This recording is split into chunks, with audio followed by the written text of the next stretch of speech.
Hi, I'm Avery Fiore, the SAS VEX captain at the time this video is being recorded, and in this video I'll be explaining some things to consider when CADing an indexer for this year's game, Spin Up. When making a sketch, so I can explain some things more clearly, but do not simply copy my sketch, change things based on what your team's design is. For instance, if your team is using a combined intake and indexer, you'll want to combine elements from both of these videos when creating your planning sketch. Note, there's also not only one way to do this whole sketch, this whole process, sorry. I simply personally find it easiest for people learning to CAD to plan out stuff in a sketch before actually CADing it. So without further ado, let's get into this. We're going to create a sketch.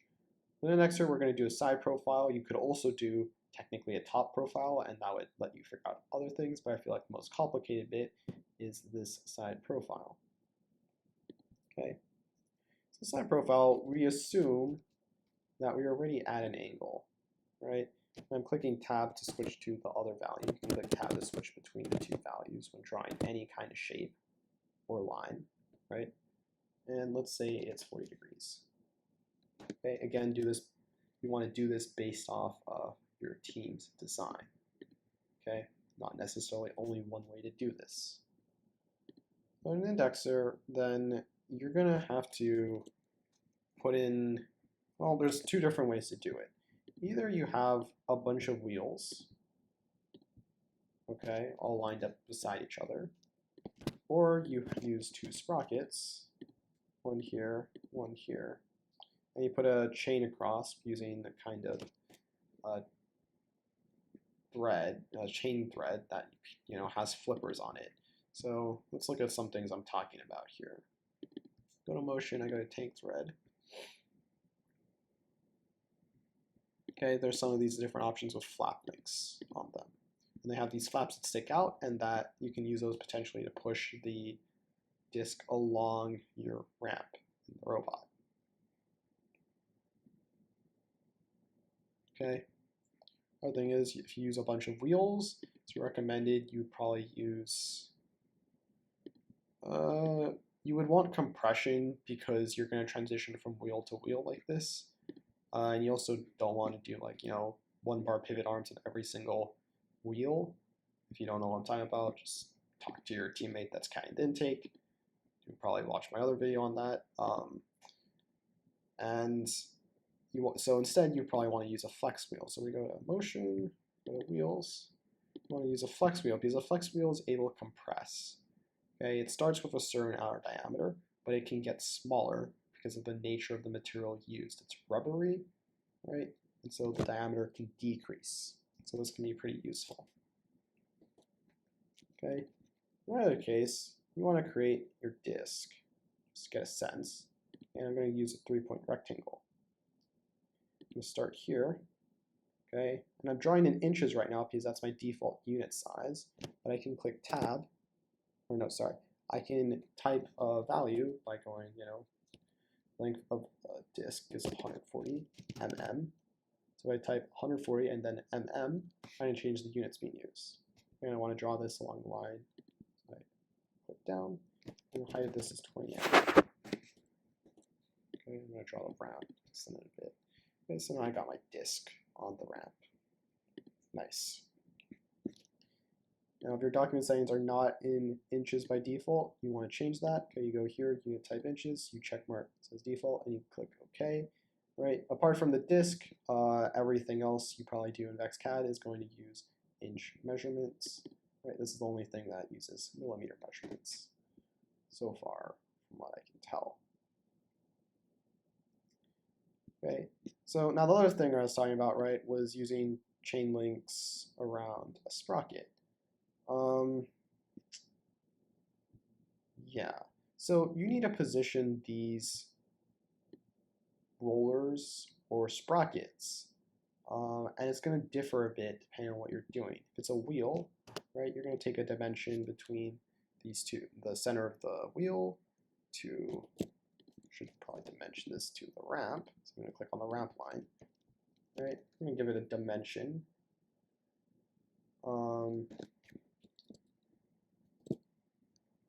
Sure, we could go with that.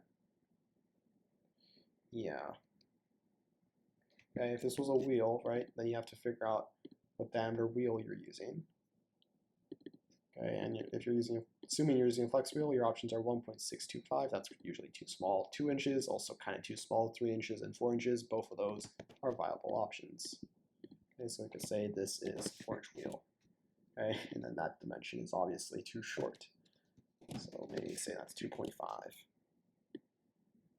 Right? If you're going to use multiple wheels, you want to use an equals constraint, making this circle the same dimension as that circle. Because let's say I realize I want to change this to 3 inches.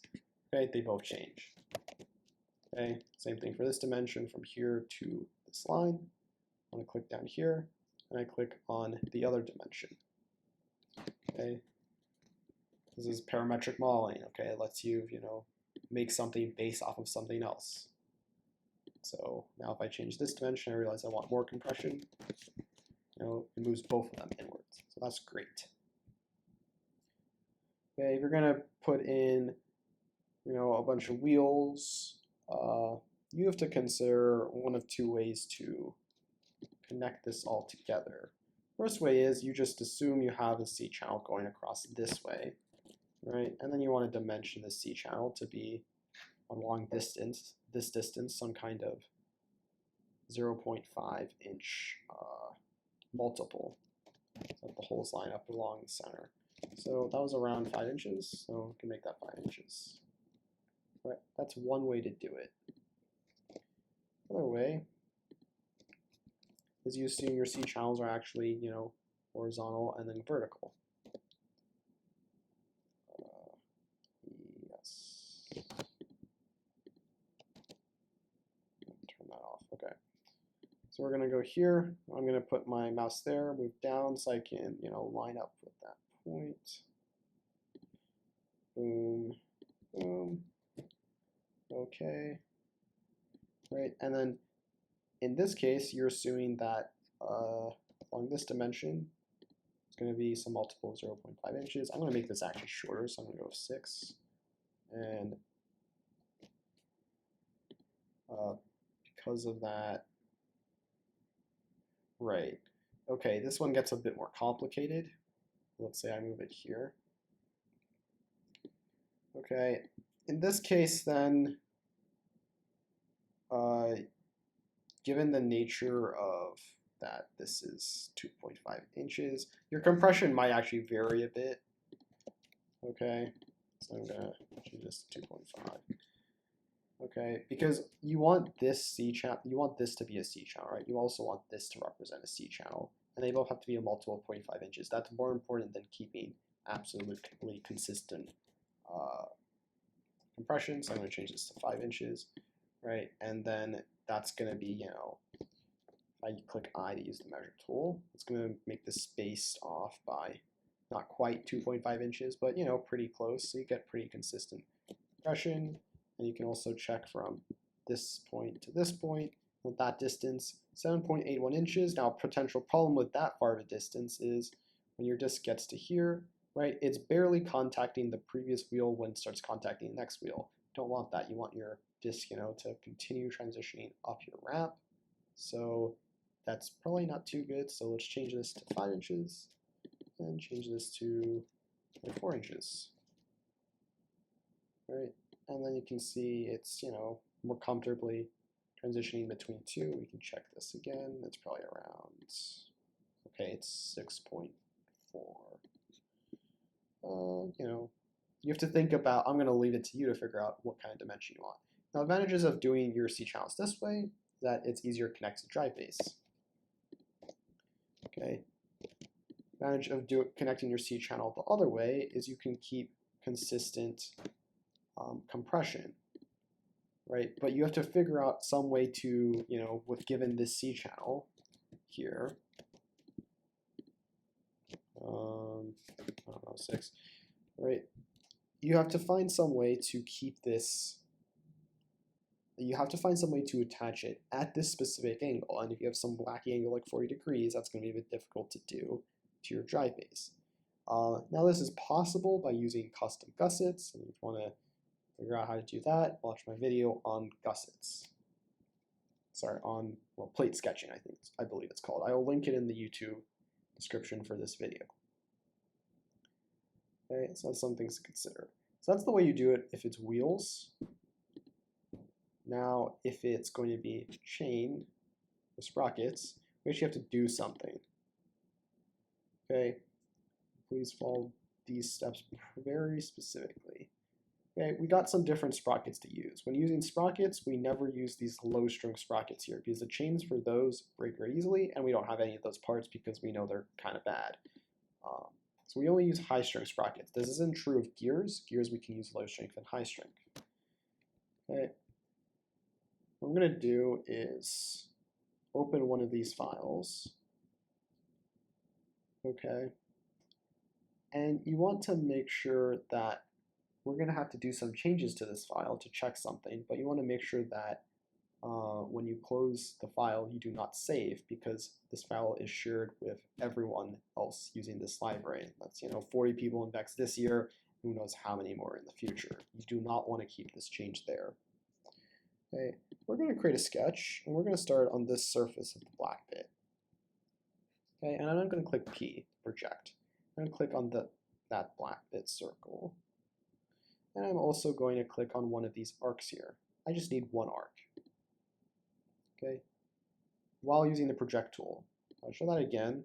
I click P, clicked on this surface, clicked on this arc, okay, and then I click OK. And then it creates these purple lines, right? And then I can click I to measure from this center to this center. Okay, this gives me the effective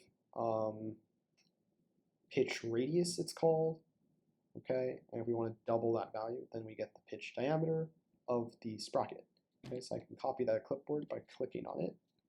Okay, and I got the value for a 12-2 sprocket. Okay, now I'm assuming we're using a 12-2 sprocket. You're not necessarily doing that. Maybe you want to use a larger sprocket. Maybe you want to use a smaller sprocket. Okay, things you have to consider for that are, well, let me first put this in. Okay, yeah, this dimension here. Right, and you can actually make Fusion do math for you, so I'm just going to do ×2, and it'll do it for us. Right, I can change this dimension. Something like that. Right. Things you want to consider: you don't want your sprocket to be too small, because then not enough chain links are wrapping around the sprocket as it goes around the corner. Okay, and that allows it to slip easily. That's not too good. You also don't want to just be unnecessarily large. There's no point making it so big, right? So, I don't know, one of these three in between sprockets is probably a good option. So if you're doing the sprocket, right, you want to watch my video on how to create the chain sketch. But that's going to be an element of it. And you have to consider, I'm just going to do the bottom section of it, right? Where do you want this whole thing to be? Because if flaps are sticking off this, like there, and there, right, you actually don't want your chain going into the area the disk is going to be in. Okay, you want your flaps going there, and you want your flaps to be long enough that they're pushing into your disk. Okay, so we can actually check something. Motion, 10 threads. Let's just see how long the largest link is. I'm going to open this file, and again, whenever you open anything from the library, make sure you close it without saving it. Okay, but we're not going to make a change, so it shouldn't prompt us to. I'm going to go from here to, I don't know, it's kind of like this point maybe. Okay, 1.441 inches. It's good to know. Go back to the indexer. And so we can dimension this. There's 3 different sizes this can be dimensioned on.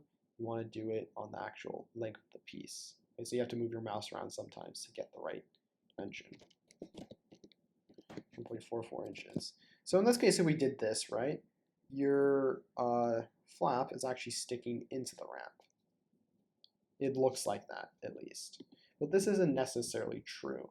So if I draw from another perspective, what's going on here? Like this, right? What you could have is your ramp is here. Your ramp is here. Okay, this is like a sprocket with all the chains on it. Okay, I'm just going to draw a line across here. So you can see there's 2 sprockets, but you know, this is not meant to be super accurate. Okay, you have your chain going across, and then, you know, if we look at this piece, right, it, like, from this perspective, it will be a line that's wider than the chain. So we draw that in, it could be like this, right? But the point is, these lines of flaps could be living here, right? Actually going through from this perspective of the side view through the ramp, but because the ramp's actually not there, this is still fine because, you know, your disk is so big. Right, okay, you know what, I'll do it accurately. 48 mm, that this doesn't matter. Now, this is not necessarily drawn to scale, but, you know, the general point is, right, this set of chain can be in the middle, and you can have ramp on either side it. Okay, I'm just going to leave that sketch there. It's also kind of an abomination. I didn't dimension anything correctly, so I'm just going to hide it. I'm going to go back to the sketch. Okay, so you could actually have your flap technically stick through the ramp. That's something to consider. Or you don't want that, and you want to use the medium-sized flap. I don't know how long it is, but let's pretend it's 1 inch. Right, that would still probably work pretty well. Probably press into the disk, and you'll push it along up. Okay. Now, other things to consider. Let's say you have all your pieces in, right? And, well, how you want to structure this kind of file is you want to create a structure component. Okay, and then for each different axle, I would create its own component. So maybe you have like bottom axle, and on this bottom axle, right?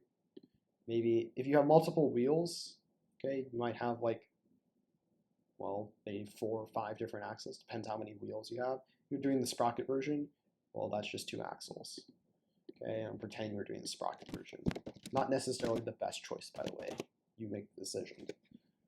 Bottom axle, top axle. Right. Other things you might want to use, you might want to make a gearbox. Okay. In this kind of mechanism, how a gearbox would probably look like is, did the wrong thing. From this perspective, you have a C channel. You want to make like maybe a 3-to-1 gearbox, so you have a 36 tooth gear, 12 tooth gear, right? And then another C channel. You always want to have a C channel on either side of this kind of mechanism, right? And you have an axle going through here. Oh, jeez. Okay, and an axle going through here, right at the center of your 2 gears. And because this is the driven gear, this is the driver gear, we know the motor is going on this axle over here, like that. Okay, it'll look like something like this. Things on main are spacers. Okay, you don't want your gears to just be dragging up against the surface of the C channel. So you want to put in the spacers. You also want to put in shock collars to make sure the axle does not slip out either direction. Okay, potentially you want to use a gearbox. If you don't have a gearbox, that's probably also, that might also work. You know, then it's just a 1-to-1 gear ratio, and your motor is directly attached to one of the axles, one of these other components. Okay, but you know, let's say you have everything structured out, and you know that, and we're going to hide that for now. We know that there's one position for one sprocket here. There's a different position for this sprocket. Now, looking at it from this perspective, you're actually going to have a wall on the left side and the right side, okay, because you don't want your disk to fall out of the robot on either direction. Okay, and you need to draw in that wall. So you want to watch my video on how to do plate creation, right? But just to give you a short sense of what it might be like, okay, I'm going to show this. I'm going to create another sketch in the structure component. Go here. I'm going to project from this sketch, this circle, or at least that point, the center point of it, center point of this. Okay. Most teams so far have been just using a custom Delrin piece to cover this area. Okay, and so what that might look like is a shape. Well, it depends on your C channel, right? If you have a C channel going across here, well, then you have to use holes on this C channel, right? If it was like that. Or it was the other way as it's done in this sketch, then you have to use holes along this C channel, right? You have to look at what's around you. Or maybe there's a whole nother piece, like some other tower for the flywheel, and you can connect it to that. But you have to figure out what you're connecting to, draw holes that match up with that C channel, right? And take it from there. So potential way this could look is like that, right? Covers both of these holes. It goes all the way to the ramp, okay? So I'll make sure if we were to turn this into a really basic plate, this is not how you do it properly. Just watch the video on it, right? We would have one wall here.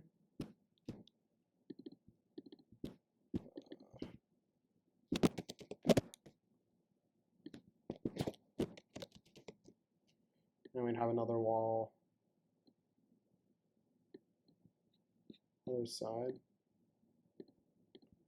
Show both of them, right? Distance between these two should be greater than the diameter of the disk, so it's not, creating unnecessary friction.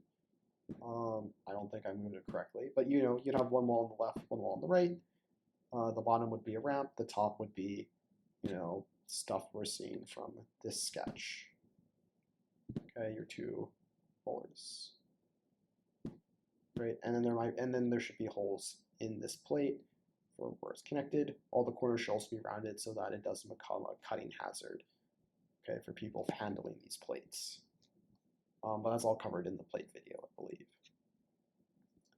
So that's it for indexers.